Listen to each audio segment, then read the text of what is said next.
My name is Rory Gilbert from Wrigley. Hi, I'm Catherine Walker and I'm from Woolworths. My name's John Stokes. I'm the Retail Channel Planning Manager here at Coca-Cola. Hi, I'm Shah. I work as an analyst at Nielsen. I'm Hattie Crawshaw from Campari Australia. My name is Brooke Shearer. I'm from API Priceline. Is mass consumerism meaningless?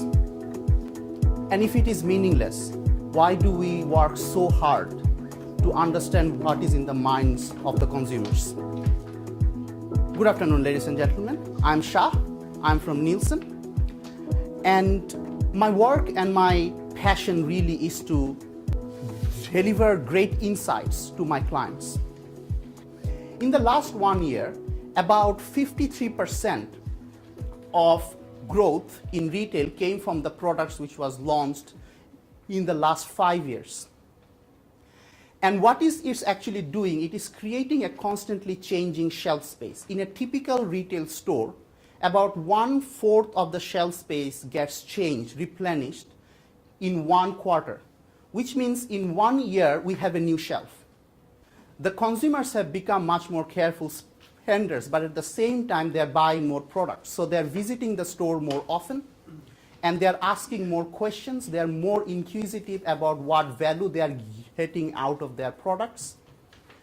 And at the same time, because the shelf is constantly changing, it's becoming more and more difficult for the retail workers to remember the shelf. So they are facing growing difficulties in retail space. And research has found that they are actually facing, they are actually lacking the confidence to face these growing difficulties. And they lack the aspiration as a result to grow in their job, and that's the real problem in their motivation. Let's look at what these firms are actually considering to motivate their workforce. Firstly, they are considering profit sharing, which is a tool which is expected to create higher job engagement and proactive motivation. So the idea is that if there is a profit sharing protocol activated, the retail workers will be proactively motivated to do well in their job so that they can get the benefit. But research has found that proactive motivation only comes if there is 2 things. There are 2 things in the mind of the worker. One is confidence in their abilities, and another is significance, which means they believe that what they are doing is actually making a difference to the growth of the firm. So to get positive results, understanding intrinsic motivation is really important. So let's look at intrinsic motivation. How does intrinsic motivation work? Intrinsic motivation depends on 2 factors. One is employee engagement and another is employee aspiration. And both of these 2 factors are really important, as we have seen, among the retail workers. And they lack a little bit in both of these factors. So now, how to motivate the retail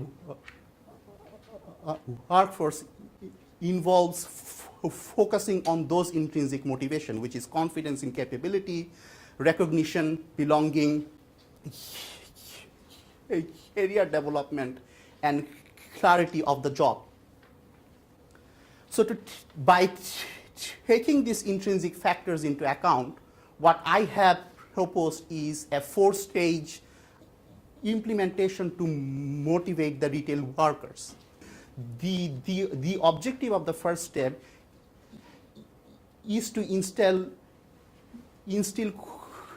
confidence, recognition, and belonging, which is really important. The next step is to restructure, which is increasing the portion of the permanent workers, which would be tricky because retail sector, by its very nature, needs a big chunk of casual or part-time workers. But within this very nature, the firm should realistically try to increase their permanent workforce as much as possible, which includes looking into departmental employment, finding out departments where permanent workforce actually works better. And one department where it really works better is customer service, which would get really important with the emergence of e-commerce, where customer service will be a competitive factor of winning the market. Next step, management in terms of setting clear objectives and clear goals in terms of their what they need to achieve.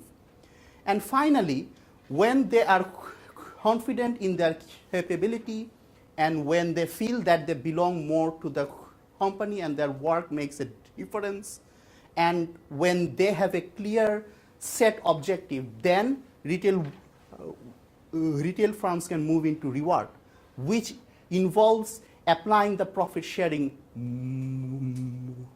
model to get the best out of the retail workers. I have begun this presentation with a philosophical question: is mass consumerism really mindless? In fact, it is quite mindful. It is a window to the mind of the consumers, which has become really important to understand in this newborn economy. And it's quite relevant among the workforce who is constantly servicing this huge consumer base. And with a little input of confidence in their capability and a good sense of belonging, I believe that this workforce can carry this newborn economy into a brighter future. Thank you very much. What I really wanted to show in my presentation, that there is actually great value in terms of investing in servicing in retail, in terms of upskilling and motivating the retail workforce, and investing in this great workforce who is actually driving this Australian economy is really important.